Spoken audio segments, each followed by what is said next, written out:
इंटरपार्टिकल spacing in different states, अंतर कण के लिए जो भिन्न भिन्न अवस्थाओं में जगह। The spaces between particles play a major role in deciding how a substance behaves in the form of a solid, liquid or gas. The spaces between particles, कणों के बीच में खाली जगह, play a major role, यह एक जो है बहुत बड़ा पार्ट अदा करता है। in deciding, यह निर्णय लेने में, बतलाने में, हाउ ए सब्सटेंस बिहेव्स, कि किस प्रकार कोई भी पदार्थ व्यवहार करता है, in the form of solid, liquid and gas, जब कोई भी वस्तु ठोस अवस्था में हो या द्रव अवस्था में हो या गैसीय अवस्था में हो, इन तीनों ही अवस्थाओं में अगर कोई वस्तु है तो उनके अंदर जो है कणों के बीच में खाली जगह होता है। अब ठोस में किस प्रकार का खाली जगह होता है, द्रव में किस प्रकार का खाली जगह होता है और गैस में किस प्रकार का खाली जगह होता है, यह डिसाइड किया जाता है किसके द्वारा, तो inter particle space in different states. When the gaps are very small,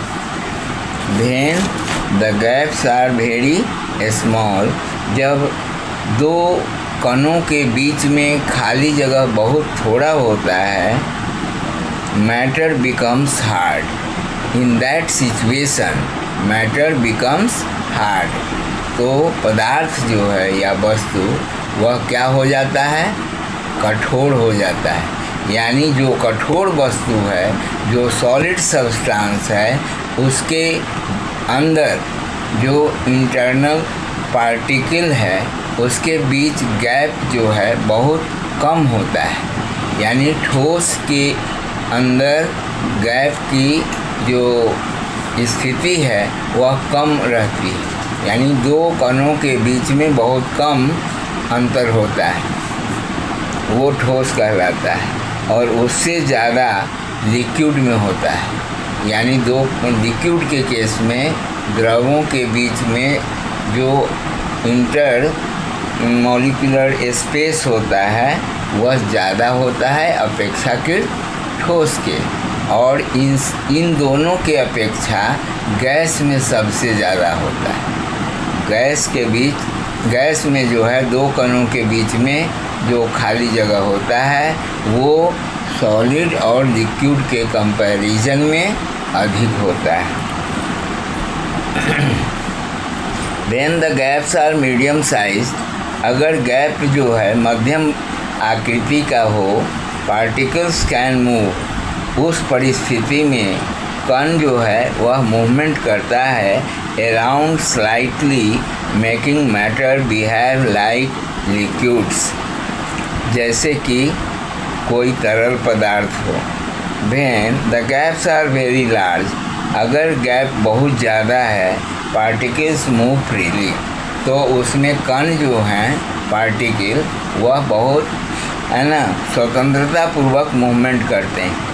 and matter exists as gas that spreads everywhere, और गैस के केस में जो है जब कोई वस्तु गैसीय अवस्था में होगा तो उसके बीच में जो इंटरमॉलिक्यूलर स्पेस होता है वो बहुत ही ज़्यादा होता है, जिसका नतीजा ये होता है कि गैस चारों तरफ फैला हुआ होता है। Number 1, solids. अब आइए कि ठोस की क्या स्थिति है। इन द केस ऑफ सॉलिड्स, ठोस की अवस्था में अगर कोई ठोस पदार्थ आपके सामने रखा हुआ है तो उसके बीच में दो पार्टिकल के बीच में जो स्पेस पाया जाता है, जो खाली स्थान होता है, वह न के बराबर होता है। The particles are held together by very strong inter particle attraction, यानी ठोस में दो कणों के बीच में अंतर आणविक जो अट्रैक्शन होता है, आकर्षण होता है, खिंचाव होता है, वह बहुत ही ज़्यादा होता है, जिसके कारण वो packed extremely close to one another. वो यानी ठोस के कणों, एक कण दूसरे कण से क्लोजली पैक्ड होते हैं, बिल्कुल बहुत ज़्यादा ही क्लोजली पैक्ड होते हैं, एक दूसरे के बिल्कुल सन्निकट होते हैं। Although there are tiny gaps between them, अगर यद्यपि उनके बीच में खाली स्थान, कणों के बीच में खाली स्थान बहुत कम होते हैं, these interparticular spaces are so minimal and that they appear almost absent। तो वह जो है बिल्कुल दिखाई नहीं देते हैं। The particles cannot move। उस परिस्थिति में जब दोनों पार्टिकल के बीच में गैप न के बराबर होता है, तो एक पार्टिकल से दूसरा पार्टिकल जो है वह मूवमेंट नहीं करता है, घूमता नहीं है, फिर स्वतंत्र रूप से वह नहीं घूम पाता है, क्योंकि उसके बीच में जो दूरी होनी चाहिए वो मतलब एप्रोप्रिएट डिस्टेंस नहीं होता है, एप्रोप्रिएट स्पेस नहीं होता है। The particles can not move past each other and can only vibrate in their fixed position.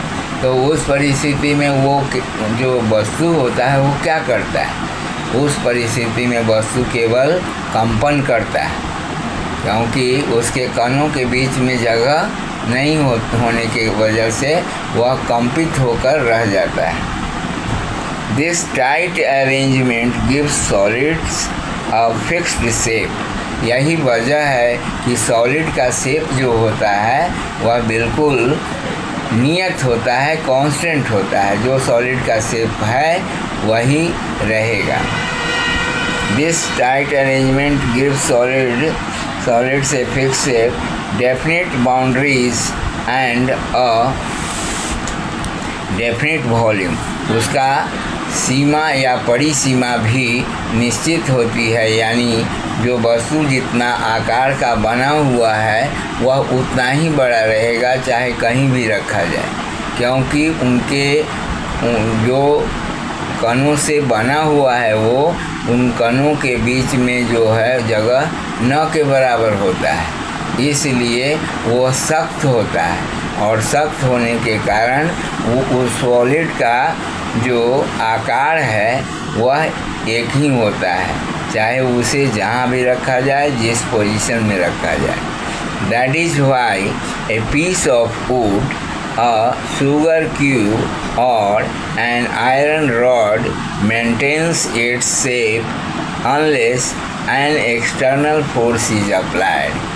जैसे कि चीनी का एक टुकड़ा या कण, फिर दूसरा जो है लोहे का एक रड या फिर लकड़ी, ये तीनों के तीनों जो है वो सॉलिड का एग्जाम्पल है, because there is no space in these three items और the objects. Now the second is your liquids. अब तरल पदार्थ, जो भी तरल पदार्थ आपके घर में या घर के बाहर या आसपास बिकते हैं, जैसे दूध हुआ, पानी हुआ, तेल हुआ, है ना, ये सब लिक्विड सब्सटेंस का एग्जाम्पल है। अब कहता है कि in the case of liquids the particles are still held by inter particle attraction but the pull is weaker than in solids. कहता है कि इसमें भी जो है अंतर आकर्षण बल होता है, लेकिन यह ठोस से कम। कारण क्या है? The particles occupy slightly more space. इसमें कण जो है उनसे ज़्यादा जगह छेकता है। किसके कंपेरिजन में? ठोस के कंपेरिजन में। किस में ज़्यादा जगह छेकता है? पार्टिकल्स लिक्विड में, द्रव में, तरल पदार्थ ज़्यादा जगह या गैप होता है। बिकॉज ऑफ दीज गैप्स, इन खाली स्थानों के वजह से the particles can slide past one another. तो जिससे क्या होता है कि कण जो है इनका स्लाइड कर जाता है, फिसल जाता है एक के बाद एक। which gives liquid the ability to flow, जिसके वजह से इन तरल पदार्थों में यह जो है योग्यता आ जाती है, ये इस लायक हो जाते हैं ताकि लिक्विड में फ्लो आ जाए, लिक्विड में तरल पदार्थ में बहाव आ जाए, यानी तरल पदार्थ एक जगह से दूसरे जगह, एक स्थान से दूसरे स्थान आ जा सके।